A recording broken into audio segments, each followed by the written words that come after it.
All right, we are live. So, welcome to the Rabyd Atheist. I am your host, Ed Raby, former pastor, turned now a compassionate anti-theist. So, welcome to my channel. Um, Today is Rapid Fire. It's where I kind of leave the topic selection up to the chat.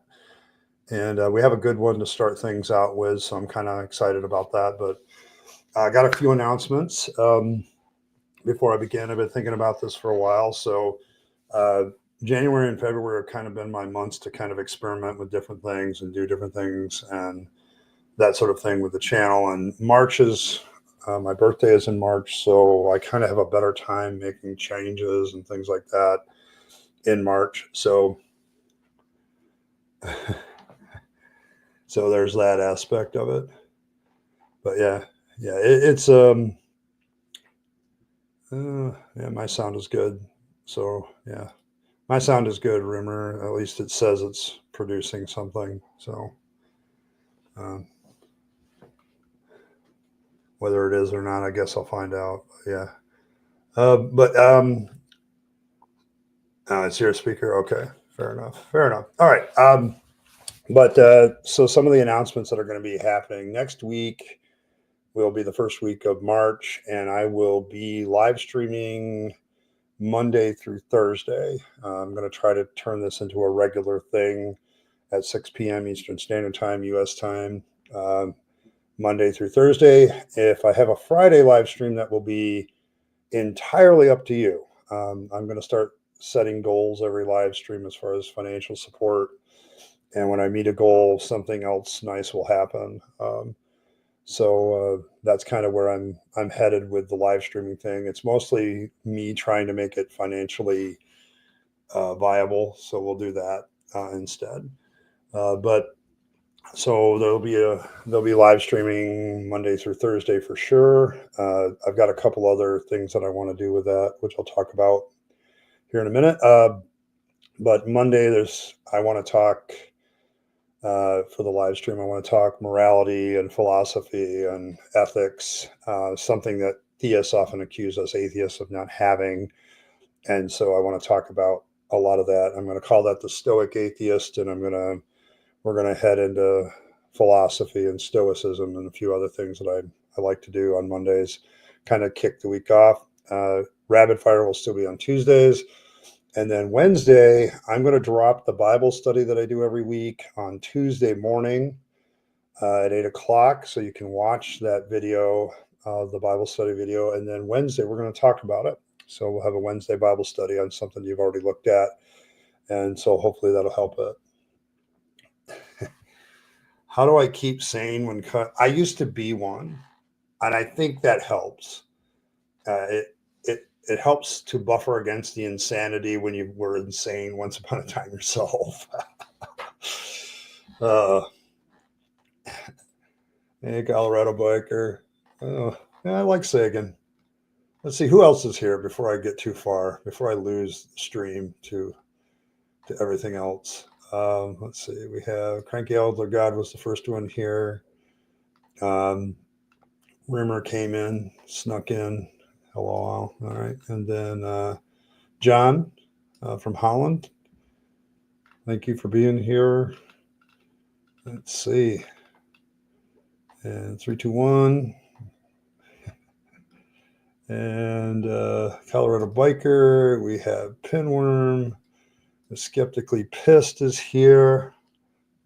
All right. Alex is here. The Mighty Filbert is here. Atomic Punk. And Lisa is here. Welcome, Lisa. It's always good to see you. Coyote is here. Lyric is here. You're driving home, so you're listening. All right, that's good. I hope it's all good here. Me too. But yeah, so I'm going to be moving more into the streaming realm next week. So that'll be having regular streams at 6 o'clock Monday through Thursday. Whether we have a Friday stream will be entirely up to you. That'll be one of the goals, financial goals for the week. Of if you want a live video reaction, we'll do that on Friday, and that'll be one of my goals. I think another goal will be I'll remove the ads for the rest of the streams once I hit a second goal, and then if I hit a third goal during the week, I may do a stream on Saturday. But my whole goal is to kind of free up my weekends for myself. So, and focus on that. Video production is going to still happen, but I'm not going to premiere them anymore starting next week. So that'll be that. But yeah, that's where the channel's heading. But I had a good question to start out tonight before the stream started. See, let me see if I can find it.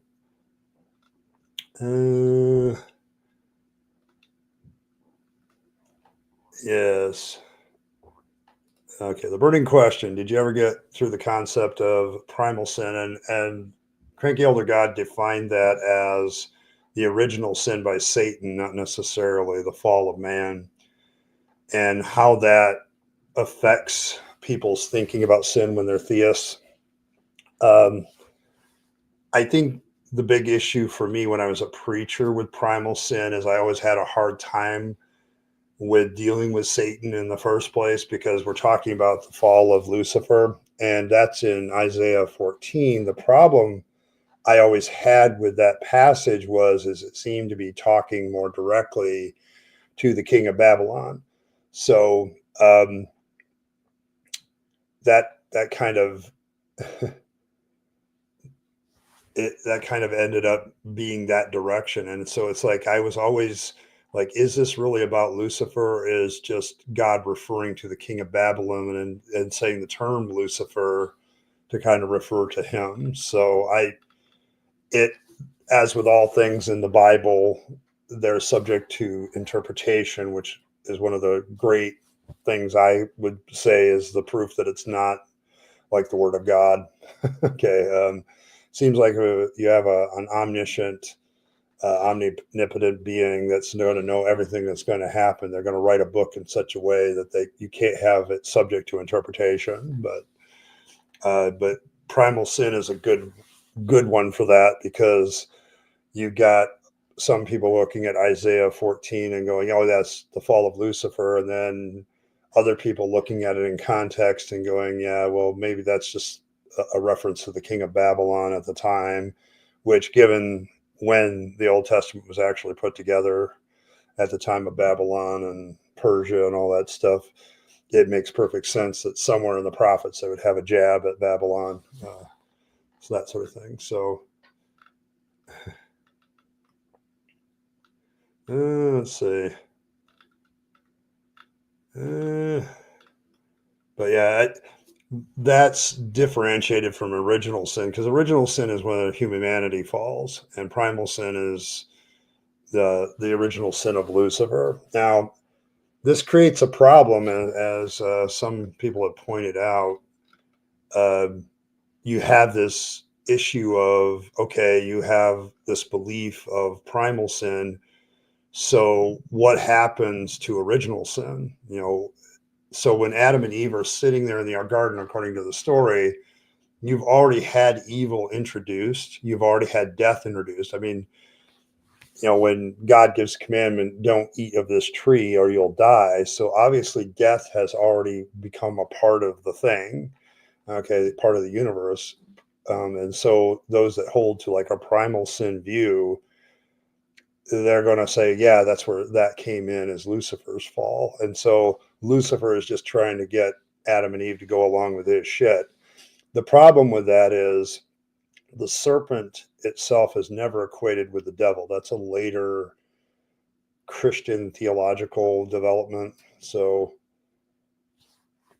there's that aspect of it. So it creates an additional, a lot of additional problems, theologically speaking, because preachers and theologians like to put a big, heavy emphasis on the fall of mankind. But if evil already existed and death already existed, then what you have then is Adam and Eve just get pulled into it. It's not that bring all that stuff into the world. Humanity isn't responsible for that.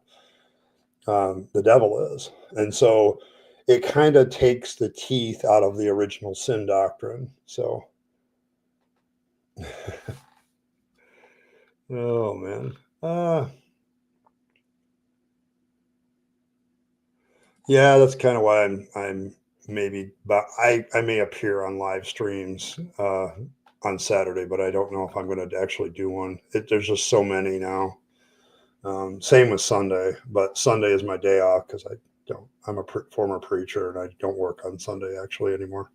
So yeah, I think though, John, this is where with the whole idea is that God has always created his beings with free will to make choices so that even Satan himself could have a choice. The problem I have with Satan in the Bible is I don't think he's as bad as Yahweh. Yahweh's a far worse character. So, I mean, all the devil does to Job is kind of accuse him of a few things and, kills 10 of his kids, So the death toll for Satan is like 10. The death toll for God is like in the millions. So you don't think that's eating the original fruit isn't the only thing that's original? Oh, you're talking, yes, that was when I was in the Assemblies of God, that was one of the doctrines. Like if you were divorced and remarried, you couldn't be a minister. They would allow you to attend church, but you couldn't be a minister. You couldn't be a deacon. So yeah, that was one of those things that I had to deal with when I was still an Assembly of God pastor. And I turned away a lot of people that would have been great for the church from as far as ability because of that doctrine. And a lot of people walked away from the church because of it. So it's from a practical point of view in the Western world, it's not a good doctrine. So when I was training to be a pastor, my sexual desires, I still have trouble with those. But I think the thing is, Alex, I have a hard time answering that question. When I was a pastor, I probably coped with my sexual desires the same way everybody else does. Okay. It's just the church makes sex and sexual expression such a difficult thing to do without getting in trouble for it. And so to me, I just look at that as human and being very human. And it's a great way to rope everybody into your sin, um, spiel as part of your sales pitch. If you can make everybody need your product, sex is a good way to make everybody need your product. So it's kind of one of those things. Yeah, it's I don't know. Nowadays I kind of look at the whole sex thing as religion really likes to control that because then it has an easy in. So all right, if you want to put it that way, I guess. But yeah, but I was also married, and we were still pretty young when I was in Bible college, and all my kids were conceived about that time. So there's that. Yeah, he's actually the only one that tells the truth in the Genesis story. You won't die. You just know good and evil like God. So it's a black metal album waiting to be made. I could buy that theory. I can.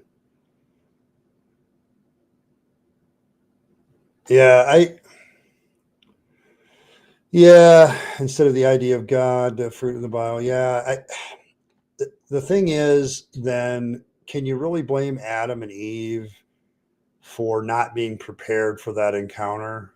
I mean, from a moral standpoint, they're they're a few days old, having made very few choices. You could say there's all kinds of time in the Garden of Eden, I guess. I mean, I'm trying to think like a theist. To me, it's all mythology, and I don't think any of it happened. Uh, but it's like I don't know. it's hard with the doctrine of primal sin, because once you introduce the idea that Lucifer was the first one to introduce evil and sin into the world, the punch of Adam and Eve doing it kind of gets lost. They're just kind of caught up in it. So 1980s. Yeah, it's a good question. Is free will even a thing at all? There is some research that I've read that suggests that we make decisions based on our preference long before we make them. That it's more better that we say we have our preferences and our nature. And then if you knew your preferences and nature, your choices are going to kind of be, that's it. It's like you make a certain choice and it's like, yeah, of course he did. Of course she did, whatever. Free will is a debatable concept. Usually, though, it appears in Christian philosophy and stuff like that. It doesn't. Atheists tend to be either hard or soft determinists. So, like, I'm a soft determinist, a more stoic determinist. Um, there's a lot of things outside of my control that also influence my actions. And so, do I have choices? I guess I have to kind of live with that, whether those are choices are genuine or not. I still have to make choices every day about what to do. So, whether that's predetermined or not by physics, I guess we can all debate about. But yeah, but free will is really I won't say it's completely a theological concept, because I do see it in philosophy from time to time. They talk about it. So it's kind of simply the idea that you have a genuine free choice as a rational being about stuff. So, so oh,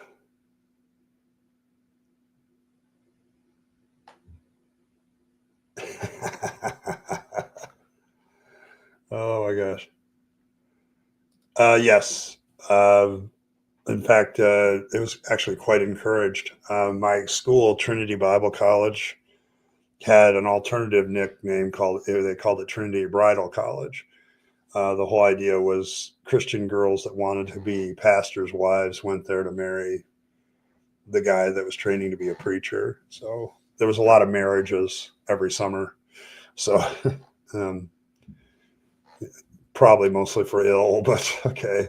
Mostly it was because you have a bunch of how shall I say it, horny young adults that are now thrown on a Bible college where they're not allowed to have sex or drink beer or any of that stuff. And so the one outlet that you can finally get away to get any of that stuff without feeling guilty about it is to get married. So then you can move off campus and kind of do what you want. I went to Bible college married, so that helped. But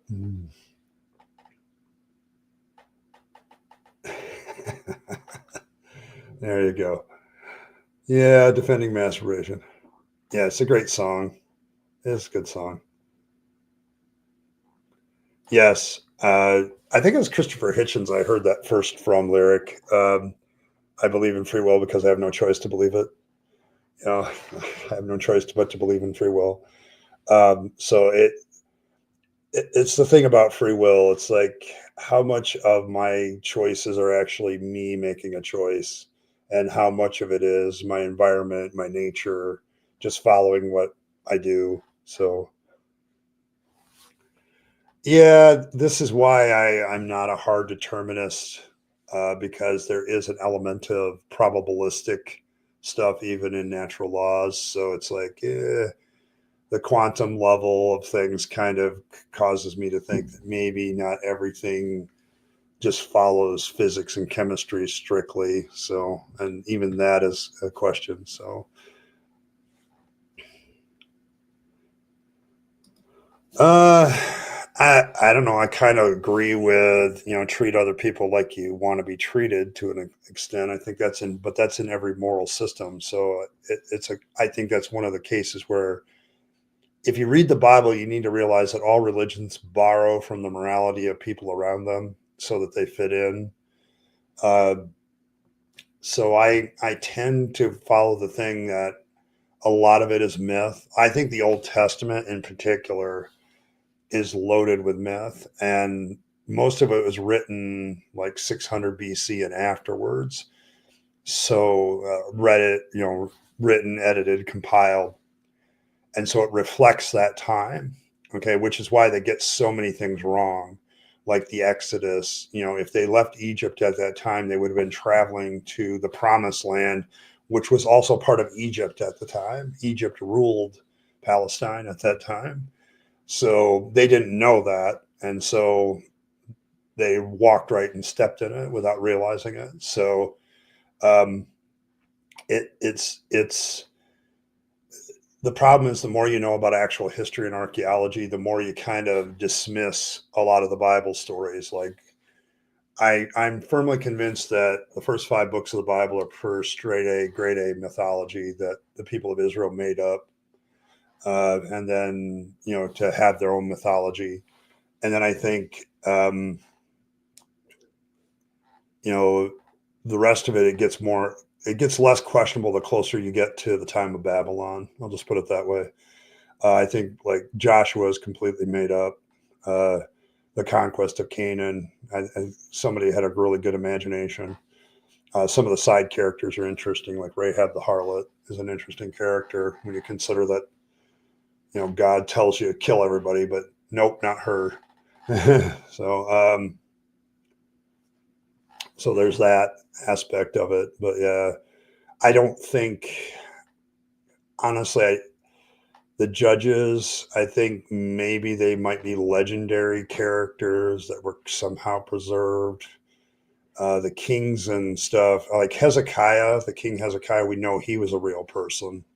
Whether all the shit attributed to him in the Bible is true, um, that's another matter. So, none.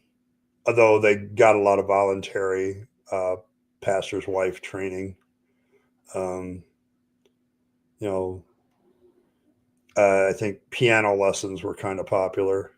So, but my wife spent most of her time. My ex-wife used to spend most of her time talking to other potential pastors' wives and hanging out. Doing what Christian women do when their menfolk are busy. So, I am not sure about that, Rimmer.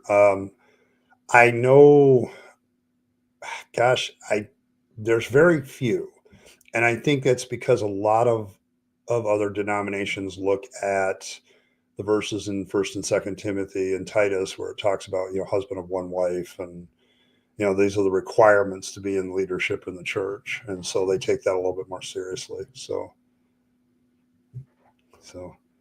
hey Earl, good to see you. Fashionably late, I allow it for you. So yeah, training on how to clean, yeah, that's good. But pastors' wives also, Alex, tend to lead the women in a church. It's kind of an unofficial, unelected position where they have an immense amount of influence, and so they actually um, spend a lot of time, I guess, kind of building relationships and doing that sort of thing. So uh, I don't know. A good pastor's wife who knows how to influence the congregation the right way, most pastors love having. So,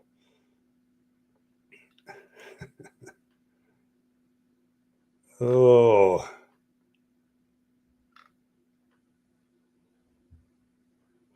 yes. Actually, that's what the archaeology shows. Like the Israelites were Johnny come latelys that came probably from the east and settled in Palestine, like they were pushed out of something else. They are of the tribes in the area. They are the latest to arrive, and they do come from across the Jordan. So there's some elements of truth to the story. Some of the stuff may have survived the culture changes and things like that, but it's like they spend a lot of time warring and pushing with the other tribes. So we know that. So it would be I mean, I can tell you what the Old Testament chronology is from the standpoint of people who believe, but getting a real chronology is a different thing, and that's far beyond my expertise. So, I think because we don't have, honestly, we don't have a good sales pitch. What do we offer? Other than intellectual integrity and being rational and I don't know, we can't offer, false hope, because I'm not sitting here saying there's life after death, which is, I think, a reason a lot of people believe is they want some sort of out after they're dead.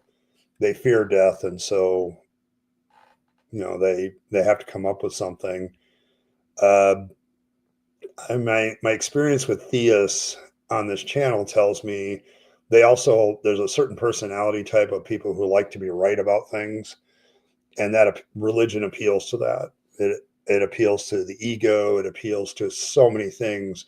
It's a really good sales pitch. As an atheist, what do I offer people other than clear your mind of the fog so you can actually see clearly and have a better life? Okay, I can give you a better life here and now by getting rid of the religious fog, but I'm not sure that I can offer you some of the things that religion falsely offers you.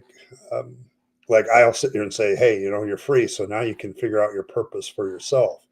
Well, that's scary. I don't want to do the work of that. You're free to look at human morality as a human thing. Oh, that's a lot of work. I don't want to do that. So, I mean, when we look at rationality and atheism, I'll be honest, it's a hell of a lot more work than I had as a theist. The religion tells me what to think. It tells me what to believe. It tells me I don't have to do any of that work. So it's I don't know. It becomes a problem, I think, for atheists, because we offer you intellectual integrity. We offer you being honest about reality. We offer you um, getting rid of the mythology, but at that point, you know, we don't play into people's fears, and that's why religion plays into people's fears and their passions, and passion rules reason. So it's like, I think when you consider how emotionally based religion is, I don't think it's surprising that religion does better than atheism. Um, I hope that changes. That we got to have some sort of emotional connection to people as atheists, and saying, listen, there's an emotional freedom to dumping your religion. Okay, it's like that's the big thing. So. Uh, yeah, probably some truth to that. um, but yeah, there's a lot. Where the idea of circumcision came from just astounds me. Who the hell would come up with the idea of just cutting off people's body parts, especially children's? That really does take a religious viewpoint in some ways, but so yeah, I think that's the issue. I think I Killed Earl hits it on the head. Uh, because there's a lot of propaganda and negative emotions about the word atheist. And so that, part of my reason for being on this channel is to clear that up and push back against that. Okay. So, and I think that's a big need that atheists need to realize that has to be, you have to like clear up the bullshit about the word atheist. Okay. It just means you don't believe in any God, period, full stop. And the problem is everybody in religion puts a whole shit ton of emotion to that and wants to make it something far more than it is. And we have to push back on that. But I think religion has a far stronger emotional appeal than atheism. It does. I know that's what I wrestled with the most when I was coming out. As somebody who deconverted after 40 years of being a Christian, the emotional pull of Christianity was far greater than atheism. But I also have an emotional pull to be intellectually honest personally. And so that eventually went out. So uh, Alex, that really depends on your denomination or what Christian. My last church, if I could get up in the pulpit and preach and kind of shepherd the flock, so to speak, keep everybody going in the same direction, have a vision for the church. That was good. Uh, when I was in the Assemblies of God, you had to, like, the 16 fundamental truths you had to believe, and you had to preach them every year and things like that. There was a whole list of things. It really depends on your denomination. Some like more mainstream denominations expect you to have education. They expect you to have a master's in divinity in order to be a pastor. So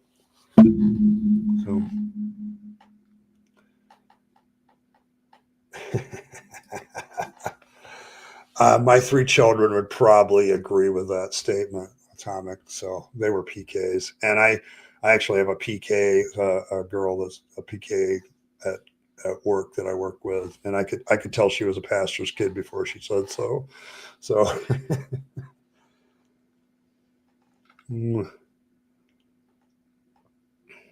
let's see.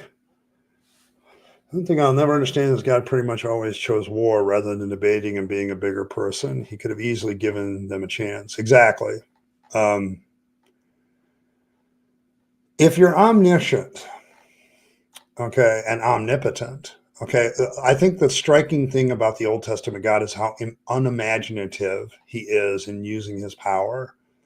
Like, if I'm omnipotent and I'm having a problem with a group of people, but I also respect their humanity and their life, I can easily stop them from harming each other. I can stop a war. I mean, there's been many scenes in movies where, what was it? I think it was one of the Star Trek episodes where literally this higher powered being just makes it impossible for them to touch their weapons. So you can't touch weapons, you can't touch each other, you can't hurt each other without causing pain to yourself. Why doesn't God do that? Okay, it seems like God's use of power in the Old Testament seems to be limited by the imagination of the people that wrote the book, and that's a real big thing for me, telling me that it's a man-made book. Okay, is God in the Bible seems to be very limited by human imagination. So,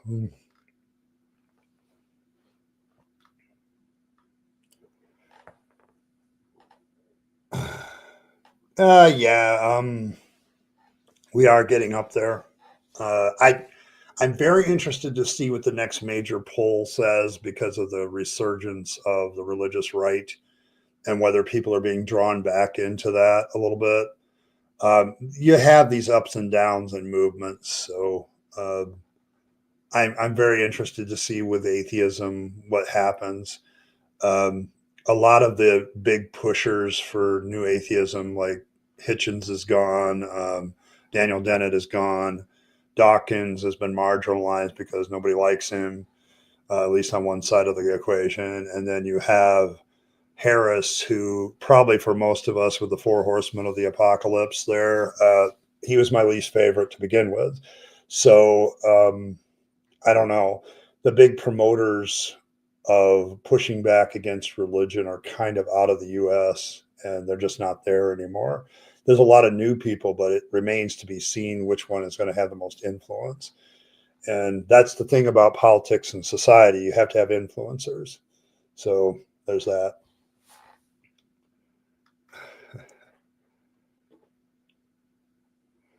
Hey, Michael. Good to see you. You have a burning in your bosom. It must have been dinner. I know some of the rest of the people around here are burning in their bosom, but I don't think it has anything to do with dinner.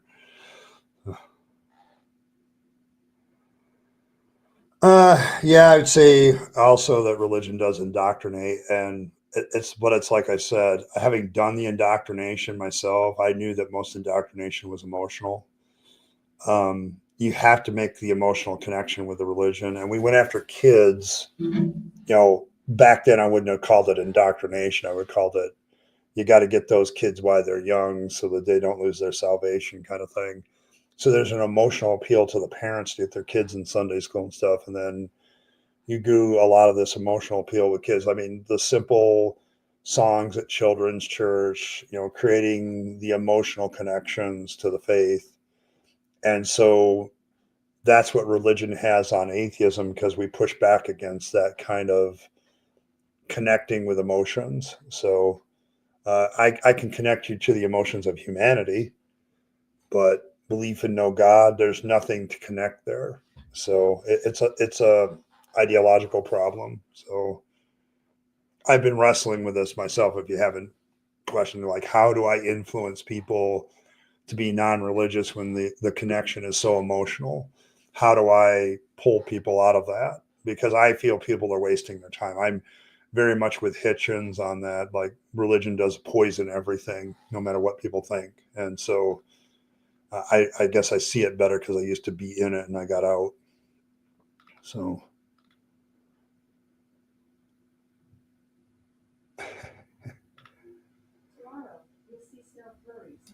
good thing about religions is they themselves prove all others wrong, so we do not need to do all the work for it. Yeah, YouTube will. That's the thing about, like, it's funny when you mention that, because I remember hearing somebody talk about how they were debating a bunch of Christians. They were only atheists in the room, and they kept arguing about what was true about Christianity. And finally, the atheist goes, "Well, you guys debate with yourself and figure out what the true form of Christianity is. And when you figure that out, let me know and I'll react to that."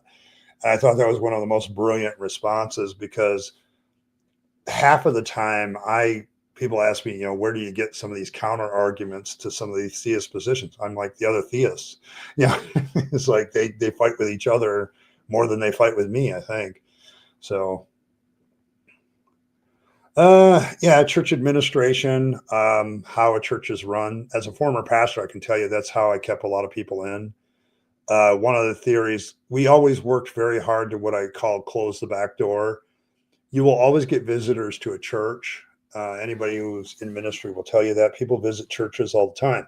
The question is not allowing them to leave. Okay, how do you get them to stay, and how do you get them to plug in? So there's two aspects of church administration that keep people in.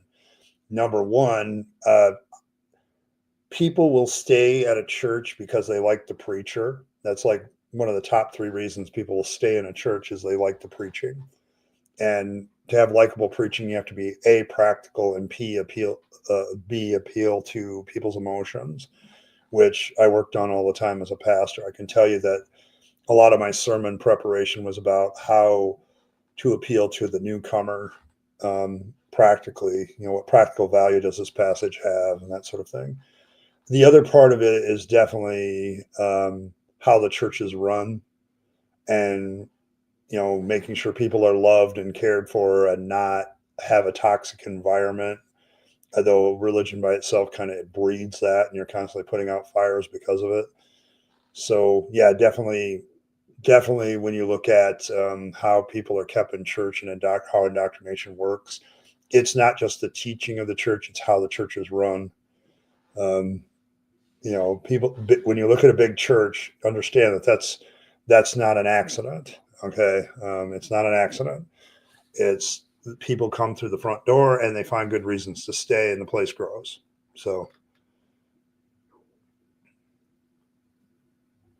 uh,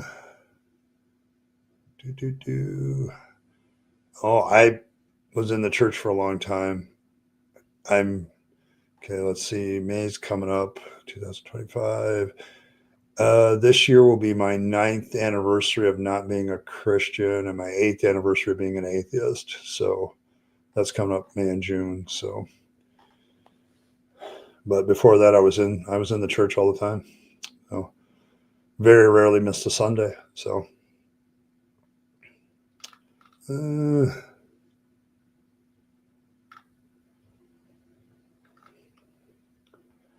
uh, yeah, Lawrence. I don't know, Lawrence Krauss. He has his own stuff too.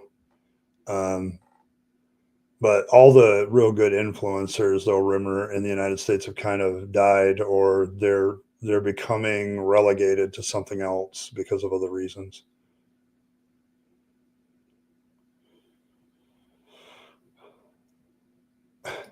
Why are you even debating with Jim Bob? Did anybody else see Mark Reed's debate with Jim Bob?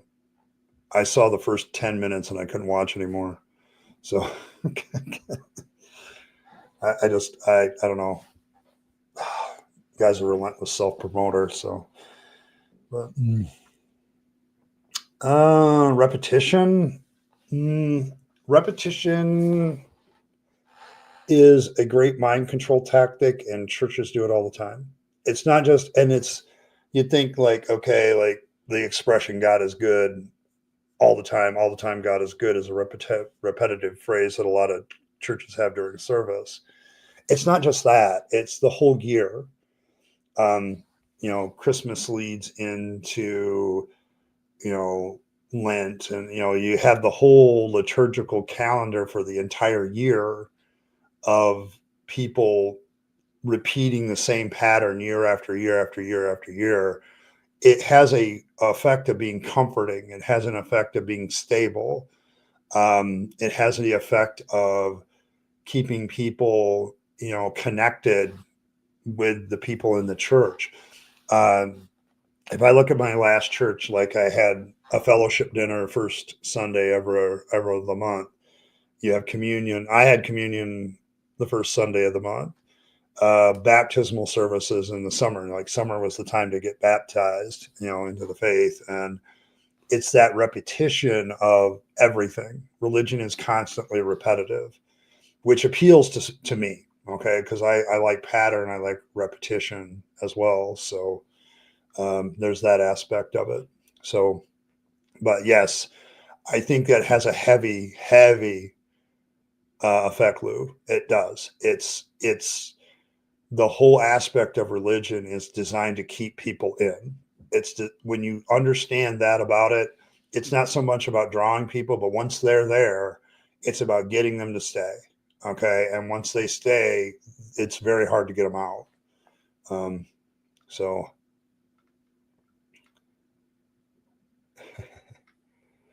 hey, Azo, good to see you. Hope you're doing well.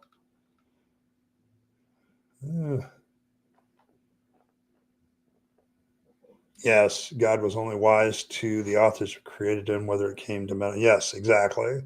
When you look at who created the Bible, yeah, that was wisdom to them because they didn't have any other alternative.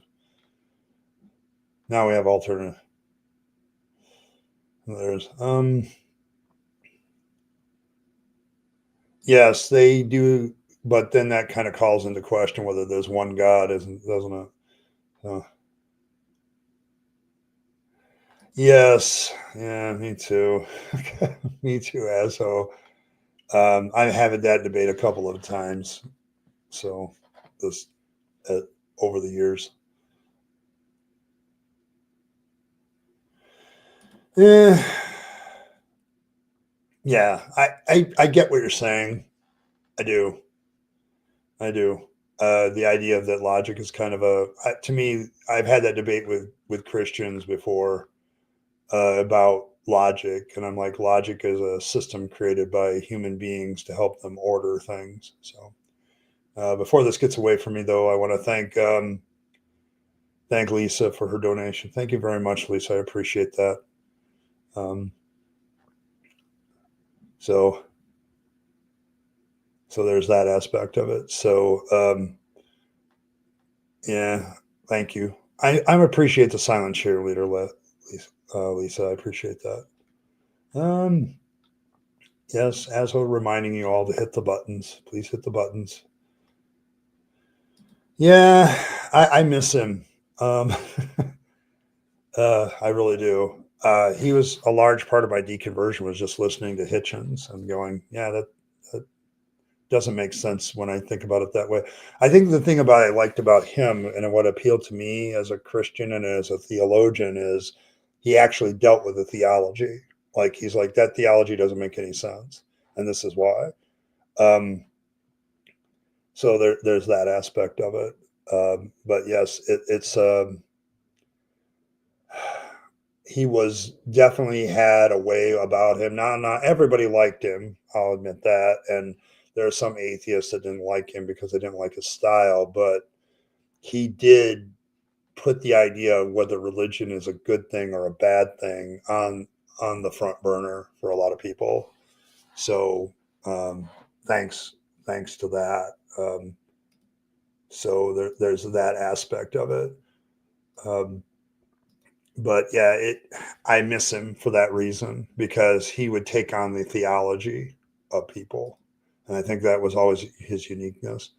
Plus, he wasn't afraid to go after sacred cows like Mother Teresa. So, hey, Ann, yeah, pretty much. Religion is a tax-free business selling an invisible product. There's a lot of people that don't sell invisible products, but religion's really good at it.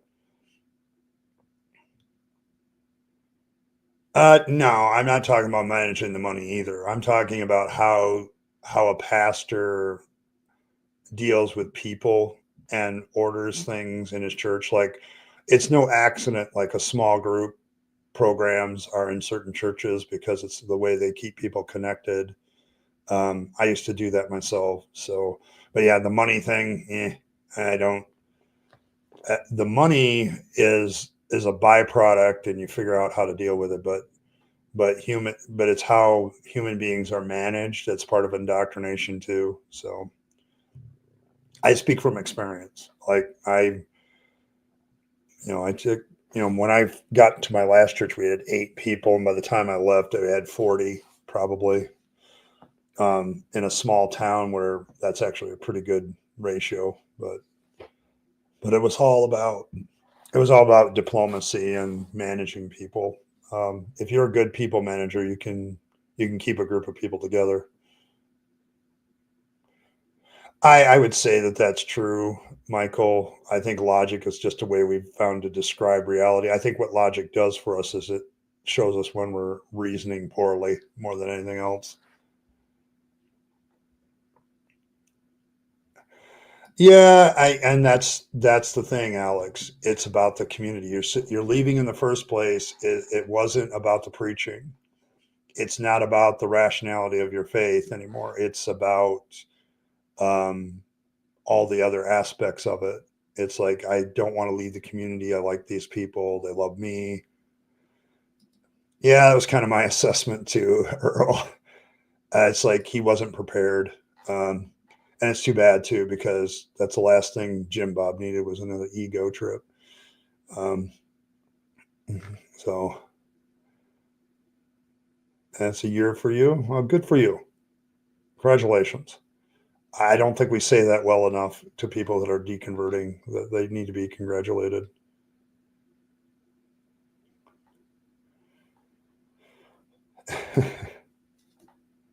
Such as information exists out there in the world. That's the abstract. I'm not so sure. That's See, I struggle with this too, and I that's the thing about being a person who's discarded God is you don't have a magic answer anymore, and so I find the struggle to be real um, when it comes to describing things. So, mm, do, do, do. Oh, thank you, cranky elder God. I do my best. I'm not an expert in everything. I do have a degree in Bible and theology and ministry and political science. I have another degree in that. I have 3 degrees that are like legit. Not a doctor or anything. No PhDs here, but I know a lot about a lot of stuff. So, of course, I miss you, asshole. There's nobody decent to pick on around here when you're not around. So, I miss you. So, uh, but yeah,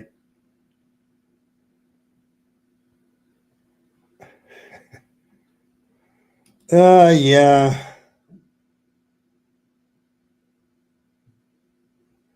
Yeah, the thing about Jim Bob is he's not ignorant. He's just belligerent.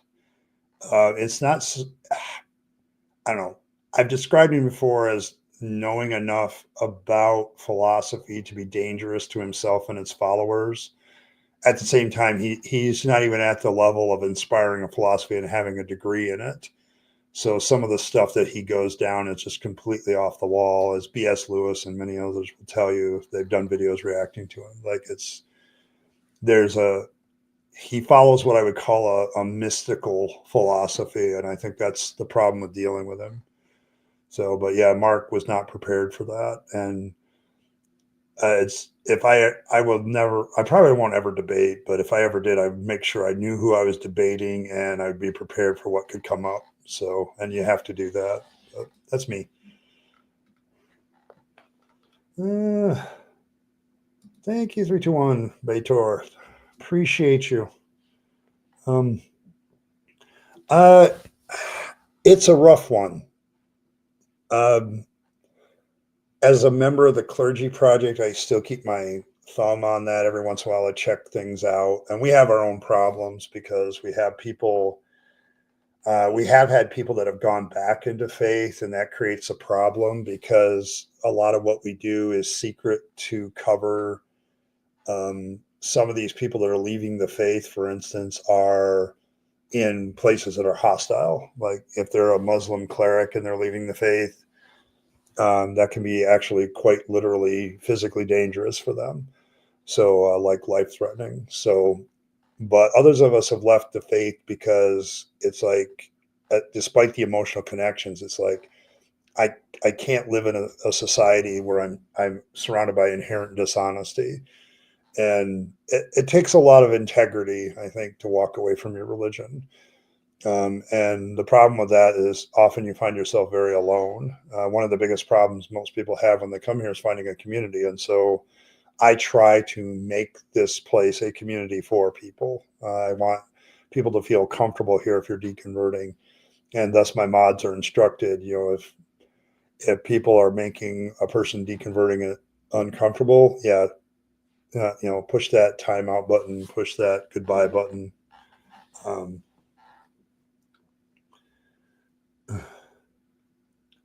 if there's only one thing you would like to have a conversation with, who would it be? Oh, you know, maybe this is because Rationality Rules just did it. I would love to have sat at the feet of Socrates just to have him riddle me with questions about what I believed. I think that would be an incredibly interesting experience to be a victim of the Socratic method from the man himself. So there's that element of it. I know that Socrates, there's always the historical questions of ancient figures, but to me, to be riddled by the person who's credited probably for the foundations of Plato's philosophy would be a very interesting experience. But I'm not sure he's an atheist. He's more of a pagan theist, polytheist. So, but he definitely questioned everything. So I kind of like that. So, kenosis. Oh, here, let me remind myself. I need to.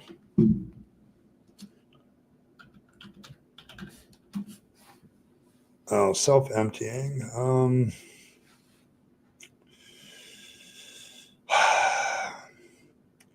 The problem I have always had with that as a theologian, I'll speak as a theist and then as an atheist.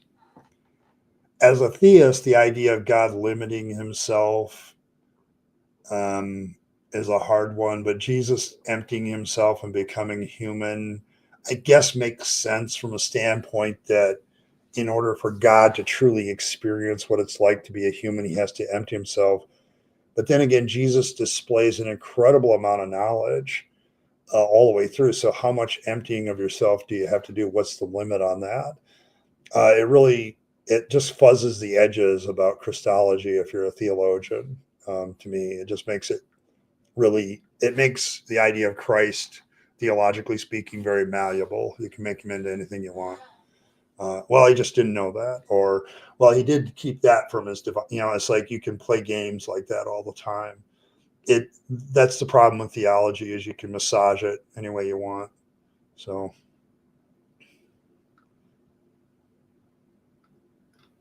I I agree with you, but I think they work. So they do work. So I tend to be very pragmatic. Well, it works. Doesn't make it right. I'll give you that. Doesn't make it wrong, but sometimes it does work. But the laws of logic get rid of bad. It's a system we've created to get rid of bad reasoning. So, and why we think it's bad reasoning. I think I got that. Well, if I was going to talk to a theist, let me give you a theist example. I would love to talk to John Calvin so I could tell him what an asshole he was and how much evil his theology will be responsible for in the world. As far as an atheist, I would love to talk to Bertrand Russell. I think he would be a fascinating person to have a conversation with. And some of the stuff that he came up with as an atheist thinker, man, that would be awesome to talk with him. Let's see. I'm looking for a question.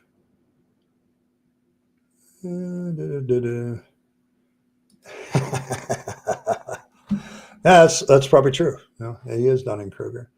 I think that's his problem. Like he thinks he's the smartest person in the room.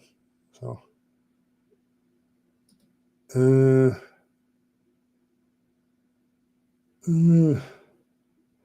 yeah. The thing of don't get me wrong, I hang around Mark and Ember too when they do their dual live streams and they react to things, but I'm not sure I would take the same approach that Mark does. Mark is kind of like he can be very pushy, and that's not what you need to be when you're dealing with theists. Most theists are questioning their faith. They just don't realize it sometimes. And you have to kind of be gentle about that. That's why compassionate anti-theism is the rule over here. It's why I've had some of my mods say I'm too nice with theists, but it's like I remember what it was like to be a theist. And and I didn't react well to atheists that were mean to me. So I went to other ones. So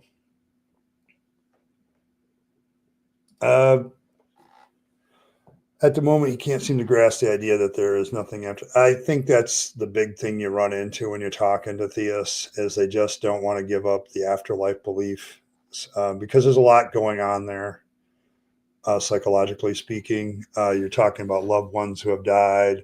You're talking about your own fear of death, your desire, to have more time to do some of the things you want to do, have more power because often afterlife stories have you with this different body that has different capabilities. There's just a whole bunch of stuff, emotional stuff that goes with the idea of life after death. So you're right. It's hard for them to let go of that. So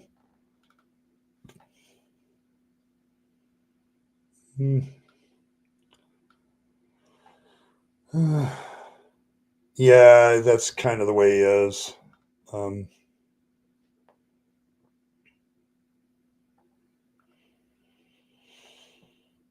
yes. I can't go into who some of those stories were, but it's a tough one because we've had stories of people who finally did leave their faith and came out and told people they didn't believe in God anymore. And some of the actions that churches have done to people after that are just it's atrocious. Like, if there's stories of pastors who are living in the parsonage, they come out and, the next day they walk up to the parsonage and all their stuff's out on the lawn, like you need to go now, kind of thing. And, nothing, no, there's no hate like Christian love, I guess. But yeah, we've had to do things like, okay, how do we get money to this person so they can have a place to live while they figure this out? Um, there's the constant need of people needing psychological help, like Recovery from Religion and the Clergy Project have a partnership to help ministers through that. Because when you're a minister, it's not just your religion, it's your life, it's your lifestyle, it's your career, it's your vocation. Now, what do you do? So, the biggest struggle, usually always for us in dealing with these stories, is financial because you have a guy who comes out, I just don't believe anymore, and he's the pastor of the church, and the next thing he knows, he's out on the street, and he's got to try to find another job with a skill set, especially if they're a young preacher. What do they do with what they know from Bible college? What are you going to do with that? You have a bachelor's degree that's useless outside the church, and then you have, student debt, and with that, so what do you do then? That's a pretty common story, okay, of people getting kicked out of the church as a pastor, and a lot of them get out young, which I'm thankful for, but at the same time, it's kind of rough on them, and they have time to adjust. It's just when you have a wife and a few kids, it's like, what do I do about them? So,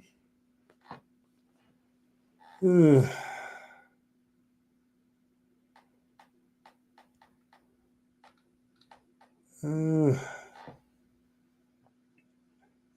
heard she was hot.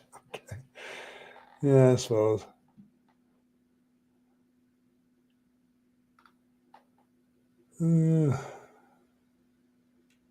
Let's see. Anybody else asking?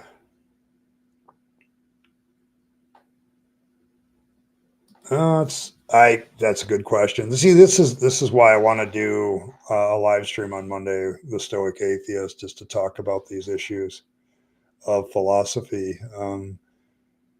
When you become an atheist, the dogma of religion doesn't work for you anymore. So you end up asking. It's funny because I find the philosophical questions more compelling. But yeah, you bring up a problem. Okay, some things work, but are they morally good? That's another question.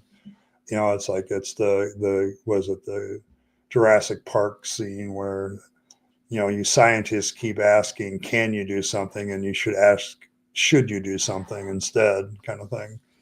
So pragmatism, it's helpful to know that something works, because if you try something and it doesn't work, maybe, and you keep trying and it doesn't work, maybe there's a problem with the pragmatic side of it.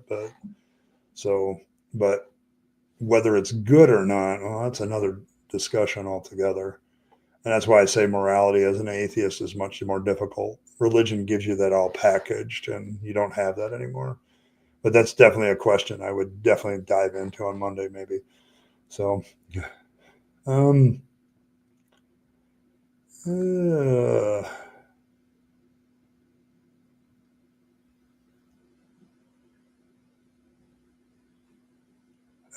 it's a little bit confusing. I guess I'm. If it matches reality, I guess would be a good answer, and we can prove that.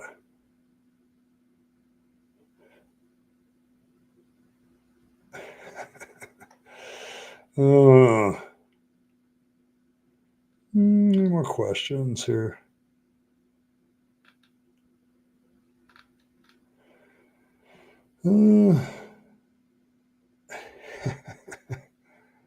Really, Anso?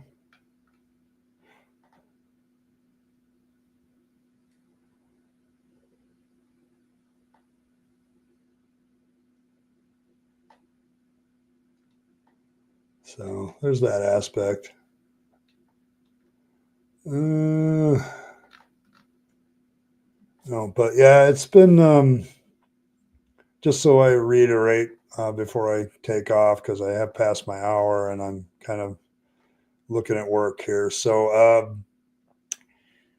some of the changes that'll happen next week, I'm going to be streaming probably 4 days a week for sure, Monday through Thursday, and I've got a couple of things coming up for that. So there's that.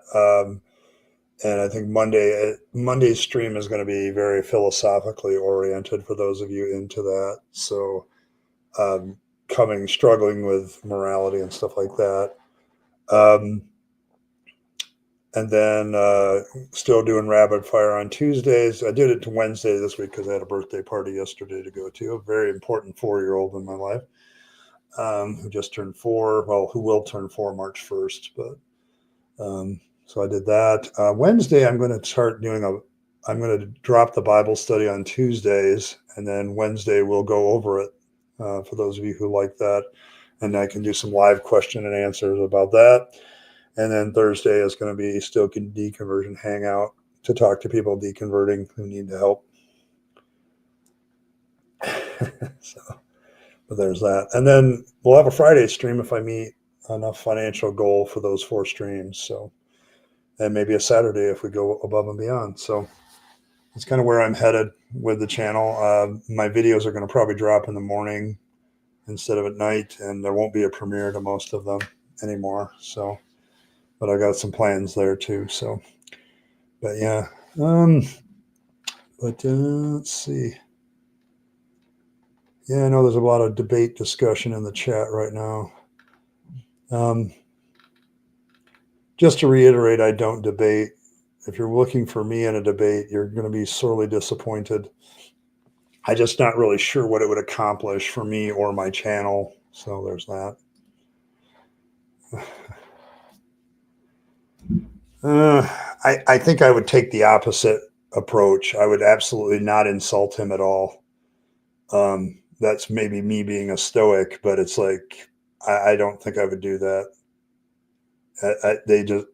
For me, it would be like, if somebody's going to make an ass out of themselves, it's not going to be me. Okay, I'll let them do that. But yeah, but I think, I don't know if debates accomplish nothing because I've listened to enough and they provide good information, but usually you're gravitating to the person you believe in anyway. So, I think when I become more comfortable, actually that might be a good Saturday stream. If the financial goals hit that mark, I would definitely maybe keep some guests on standby to do like a guest stream on Saturday. I have to be real comfortable with that. My autistic self rebels against things out of my control. So you're turning into a debate, bro, Earl, I'm worried for you.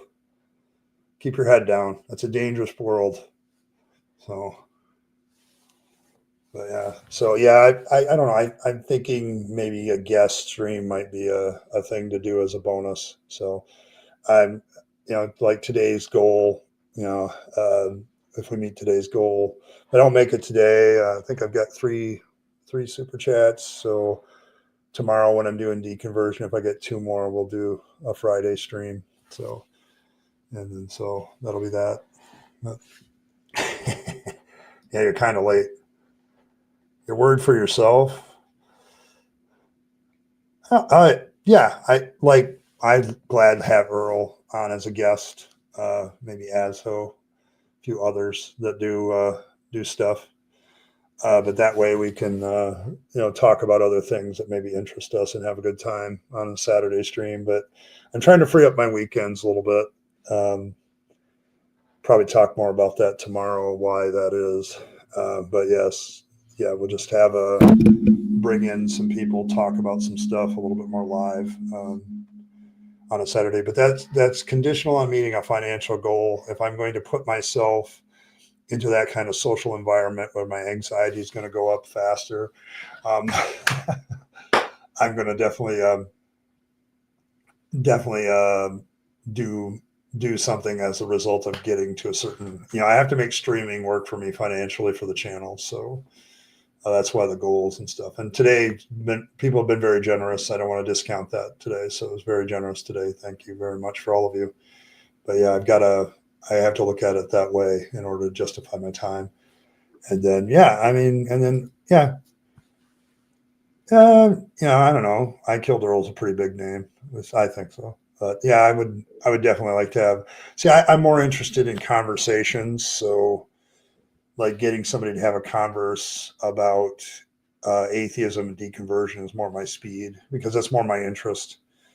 Other channels have their interests. Like if you go to some channels, they're all about, like Aaron Ross spends most of his time debunking creationists. So, and that's his that's his forte. I'm more of a guy who'll talk about the Bible and theology with you and tell you why it's crap.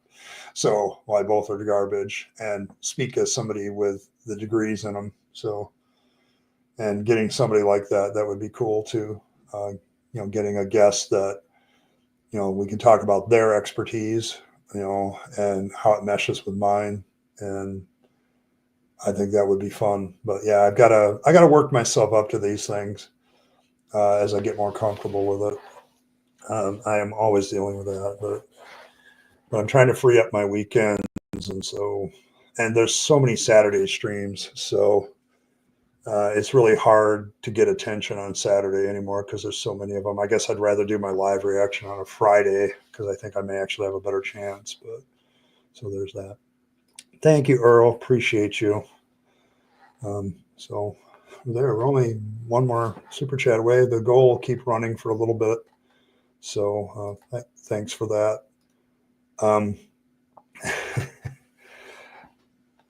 Good lap dance. Oh my gosh.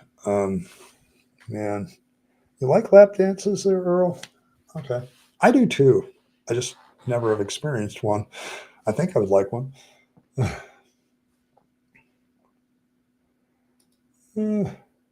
Yeah, I know. He's and I think that's my problem with some of them. Like when I saw like Matt Dillahunty and Aaron Ra both came to the Kentucky Atheist, that tells me something about them more than it tells me something about KA. It's like it's so.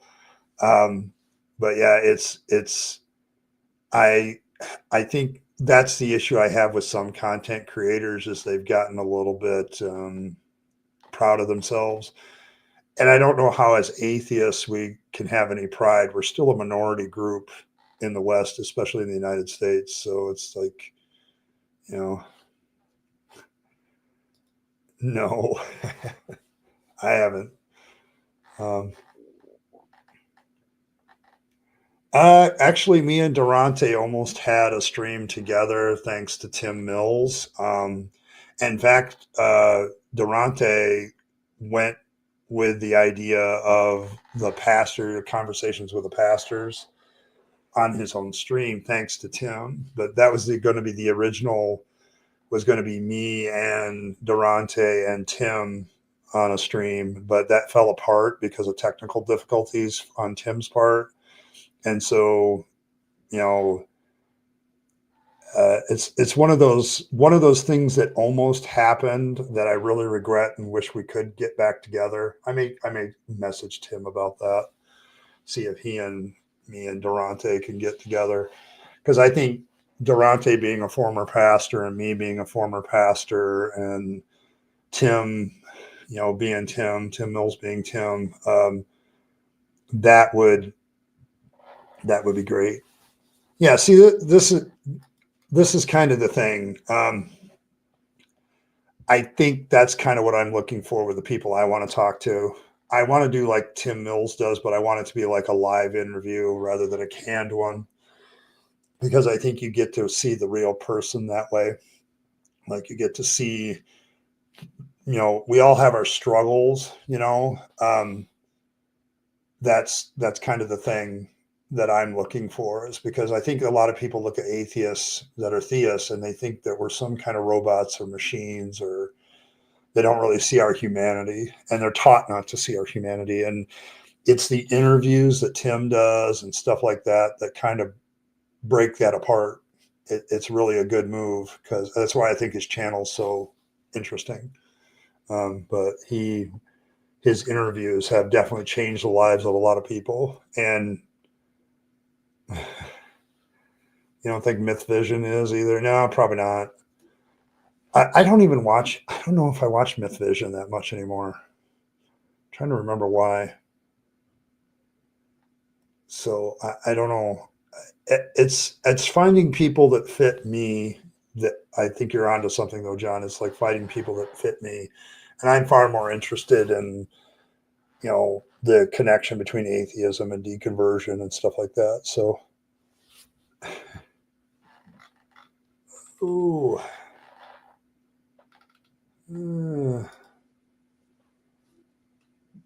All right. Okay. Thanks, Earl. I will try to look at that later. Now that it's on my video history, I'll be able to watch it later. But yeah, so yeah, that's kind of where I'm going. But next week is, tomorrow I'll be doing deconversion hangout, and then Friday we'll have a stream. I think I need one more donation, and I'll do a stream on Friday. So we'll do that. So the problem I have with like the goal process is I like to rather keep a running goal list. Like if we get to 5 super chats, I'll do something 10, 15. I'd rather do that during the week. So I'll keep track of that, but that way. So, but yeah, I'm heading more live stream mode, and I'm still going to do videos. It'll just be released in the morning. So, there's that.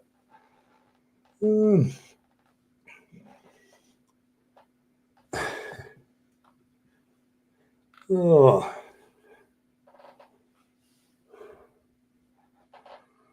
Oh, all right. Well, I'm going to call it a night, folks. It's been a good stream, though. The discussion about primal and original sin was good at the beginning of this one. Some of the discussions about practical ministry also very, very good today. Thank all of you that donated today. Appreciate all of you. So, thanks everyone for stopping by. Make sure you hit the like button on the way out of the door for sure. It gets me noticed. Allows me to appear in front of more people's faces when I first start streaming. So make sure you do that. And I'm looking forward to some of the changes. I'll talk more about this tomorrow at the deconversion hangout. We'll talk more about that stuff and some other stuff. If you're deconverting, that's a good place for you to come and ask questions. We try to keep the theists out of the room, so unless they behave themselves. So thanks everybody once again. Do the things. If you haven't subscribed to the channel, I really encourage you to do so. Appreciate everybody who donated today. Thank you very, very, very much. I appreciate that so much. It's helping me reach some of my own personal goals and goals for the channel as well. So thank you very much for that. And as always, live your best life, guy. You only get one go around and then it's over. So you want to take all your time, money, and opportunities and spend them on yourself, the people you love and care for, and to make this a better world. You'll be happier if you do. And don't waste them on the trappings of religion and faith. I speak from experience. And thank you, Mighty Philbert. I think that with that, you guys have reached the goal. So I will be streaming on Friday. So I'll see you then. I'll pick out a video and we can have some fun looking at it together. So thank you very, very much. Appreciate it, Mighty Philbert. Very, very much. Thank you. But with that, thanks for stopping by, and I will catch you all next time.